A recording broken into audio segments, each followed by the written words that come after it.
8 Pinoy seafarer na ang nailigtas mula sa inataking barko sa Red Sea. Ang iba pang tripulante, hawak daw ngayon ng rebelding grupong nasa likod ng pag-atake. Nasa frontline ng balitang yan, si Rainiel Pawid.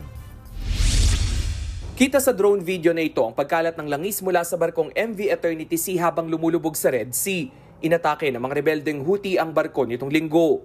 Ayon sa Department of Migrant Workers, umakyat na sa 8 ang nasagip mula sa 21 Pinoy na lula ng barko. Unang na-rescue ang 5 Pinoy kabilang ang kapitan ng barko. May 3 pang nahanap kaya 8 na sila ngayon at hindi ko lang i-disclose kung anong current location nila but rest assured they are safe. Una nang sinabi ng DMW na 3 tripulanteng Pinoy ang kumpirmadong patay. Tiniyak ng pamahalaan ang tulong para sa mga naulilang pamilya. Nagpaabot na rin ng pakikiramay si Vice President Sara Duterte. Samantala sa report ng European Union's Maritime Security Mission, may nasagip ding Greek at Indian security member ng barko. Patuloy ang search and rescue operation sa ngayon.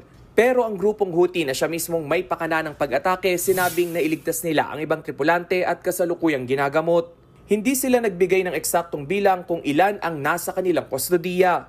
Sa investigasyon ng DMW, lumalabas na 2 beses dumaan ng Red Sea ang MV Eternity Sea. Hindi raw nasunod ang ilang risk documentation kaya sinuspindi na ang lisensya ng Manning Agency. Baka kasi makapag-board pa sila ng mga Pilipino sa mga barko maglalayag sa delikadong lugar katulad ng Red Sea at Gulf of Aden. So, nakasuspindi po sila ngayon. Dapat din daw ipatupad ang karapatan ng mga tripulante na tumangging bumiyahe sa warlike zones. Nagbabalita mula sa frontline, Rainiel Pawid, News 5. Mga kapatid, Cheryl Cosing po.